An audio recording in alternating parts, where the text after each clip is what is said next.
ሰላም ክቡራት ተኸታተልቲ ዩቲዩብ ቻኔል ሲነማ ሰመረ ሎሙን ከም ወትሩ ዝተፈላለዩ ስፖርታዊ ሓበሬታታት ሒዝናልኩም ቀሪብና ኣለና ንምክትታልኩም ብክብሪ ንዕድም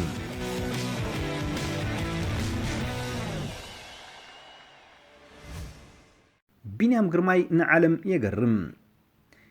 ገና ኣብተን ቀዳሞት ክልተ ሰሙናት እዩ ምስ ፕሮፌሽናላት ተቐዳደምቲ ኮይኖም ኣብቲ ኣብ ኣፍሪቃ ዘካየዶ ፈላሚ ውድድር ክልተ ዓወት ከመዝግብ ዝኽኣለም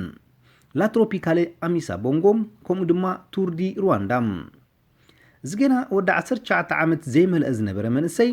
ኣብቲ ዘመዝገቦ ዓወት ብፍላይ ድማ ንሓያላት ተቐዳደምቲ ዓለምና ከም አንድሬ ግሬፐል፣ ኒኮሎ ቦኒፋዚዮም፣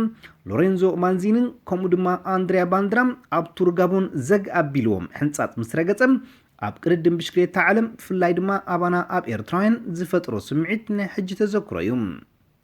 ናይ ቢንያም ዳይሬክተር ስፖርት ኣብ ማእከል መሰልጠኒ ዓለምና ማለት UCI ዝኾነ ሪቻርድ ውለስ ንዲሬክት ቤሎ ኣብ ዝሃቦ ቃል ከምዚ ይብል እዚ ቢንያም ዝገብሮ ንዓና ሳፕራይዝ ብጣዕሚ ቀልጢፉና ንሕና ኣብ ከምዚ ብቕዓት ንኽመፅእ ቁሩብ ግዜ ክወስደሉ ኢልና ሓሲብና ንሱ ግን ዓቕሚ ከም ዘለዎ እዩ ኣርኢና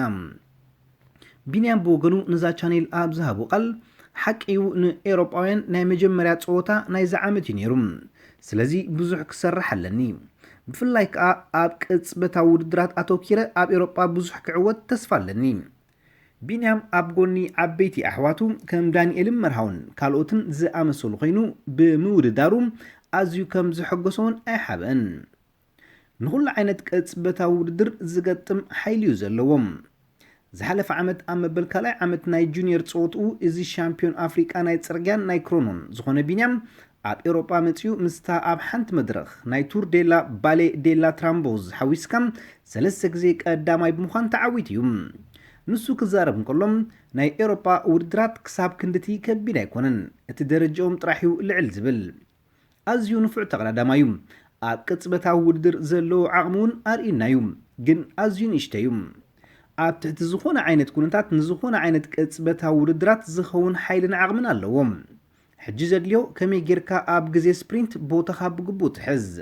ደቂ ጋንታኻ መታን ብልክዕ ክሕጉዝኻ ከመይ ትረዳዳእኒ ይብል ሪቻርድ ውልስ ዕድል ኣብ ዝረኸብናሉ ዘለዎ ሓይሊ ዓቂቡ ናብ ቅጽበታዊ ውድድር ጥራሕ ክንሰርሕ ኢና ዝከኣለና ንሕግዞም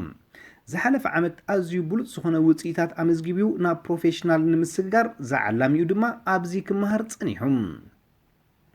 ዕላብኡ ድማ ብግቡእ የተግብር ኣሎም ድሕርቲ ኣብ መጀመርያ ናይዚ ዓመት ኣብ ዝገበሮ ፀወታታት ዘንፀባረቆ ብቕዓት ቢንያም ካብ ብዙሓት ጋንታታት ዕድመ ይቐርበሉ ኣሎ ይብል ሪቻርድ ብዙሕ ናይ ጋንታታት ኮንታክት እኮ እንተሎም ሕጂ ንዕኡ ዘድልዮ ግን ፅቡቕ ኩነታት ክረክብ እዩ ስድራ ቤታዊ ዝኾነ ቦታ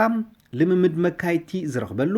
ካብኡን ዝመሃረሉ ብዙሓት ጋንታታትን እንዳዓበያ ይመፃ ስለ ዘለዋ ፅቡቕ እዩ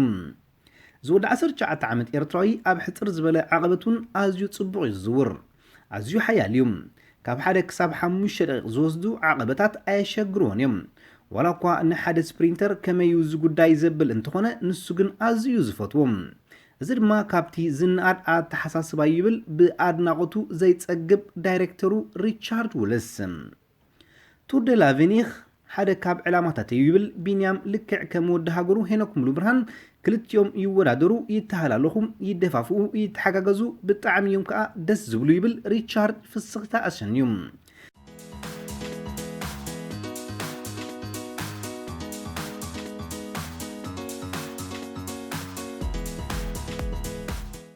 ንዘማሃራ ኣብ ተግባር ከርኤካ ዘይዱንጊ ተቐዳዳማይ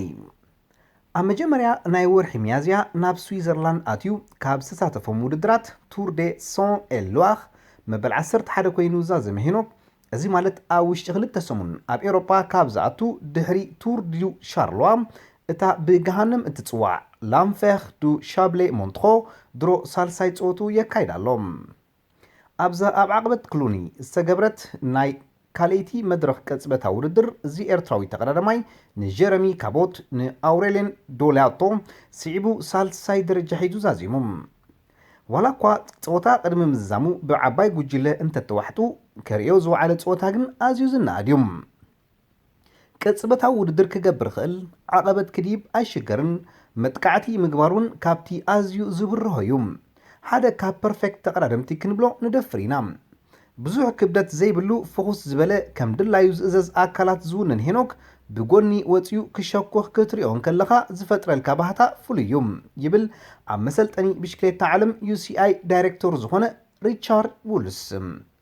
ካብ ዝኾነ ተቀዳዳማይ ንላዕልዩ ብሽክሌታ ምዝዋር ትፈቱ ዘኤርትራዊ ተቀዳዳማይ ኣብ ሓፈሻዊ 10 ኮይኑ ኣብ ዝዛዘመሉ ላ ትሮፒካሌ ኣሚሳ ቦንጎ ከምኡን መበል 12 ኣብ ቱር ዱ ሩዋንዳ ንዘለዎ ብቕዓት ብግባእ አንጸባሪቑ እዩ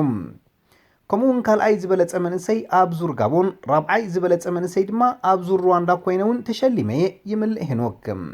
ኣብቲ ንዲሬክት ቤሎ ዝሃቦ ቃል ብዘይክውን ኣብ ዝን ክልተ ዙራት 7 ግዜ ኣብ ብሉጻት 10 ኮይኑ ሕንጻጽ ረጊጽ ኣለኹ ይውስኽ እቲ ሻምፒዮን ኤርትራን ኣፍሪካን ትሕቲ 23 ዓመት ዝኾነ ሄኖክ ሙሉ ብርሃን ኣብ ጋንቱ ልዕሊ ኩሎም እዩ ናይ ምዝዋር ድሌቱ ንብሽክሌታ ብፍቕሪ ይስቀላም ኣብ ዝተሳተፎ ጾታ ዋላውን እታ ዝነኣሰት እትበሃል ክዕወተላ ይደሊ ይብል ሪቻርድ ኩሉ ግዜ ብሉጻት ሕቶታት እዮም ዘቕርቡ ዝሓለፈ ዓመት ኣብ ወርሒ ሓምለ ናብ ሃገረ ስዊዘርላንድ ከተማ ኤግል እቱ ኢሉ ኣብ ዝተሳተፋ ቱር ዴ ሞዜል ኣብ ራብዓይ መድረኽ ናይዛ ዙር ካልኣይ ደረጃ ብምእታው ከገርመና ግዜ ኣይወሰደሉን ኣብ ግዜ ትምህርቱ እቶም ክገብሮምን ክመሃሮምን ዝኽእል ጥራይ ዘይኮነ ኣዝዮም ብሉጻትን ጠቐምትን ሕቶታት እዩ ዝሓትት ሓንቲ ግዜ ምስ ነገርናዮ ድማ ጌና ንስኻ ተረዲእዎ ዶ ይኸውን ኢልካ እንዳሓሰብካዮም ብቕፅበት ኣብ ግብሪ የርእየካ ቀልጢፍ እዩ ዝርዳእ ንኽፈልጥ ንኽመሃር ንኽዓቢ ኣዝዩ ህልኸኛ እዩ መግለፂ የሓፅሮ ዳይሬክተሩ ሪቻርድ ንሄኖክ እትገልጾ ቃል ፓሴ ፓርቱ ኣብ ኩሉ ከኣቱ ዝኽእል ተቀዳዳማይ ኣብዚ ዓመት ኣዝዩ ብሉፅ ውፅኢት ኣምፅኤ ንዝመፅእ ዓመት ምስ ናይ ወርልድ ቱር ጋንታ ክፅምበር ተስፋይን መደበይን እዩ ናይዛ ዓመት ቀንዲ ታርጌተይ ለቱር ዳኣቬኒኽ እዩ ኣዘይ ዝፈትዋ ዙርያ ሃገራዊት ጋንታ ኤርትራ ድሕሪ ኣብ ካሜሮን ዝተጎናፀፈቶ ዓወት ናብዚ ዙር ክትሳተፍ ምዃና ኣብ ግዚኡ ገሊፅና ነርና ጽቡቕ ዕድል ንሄኖክ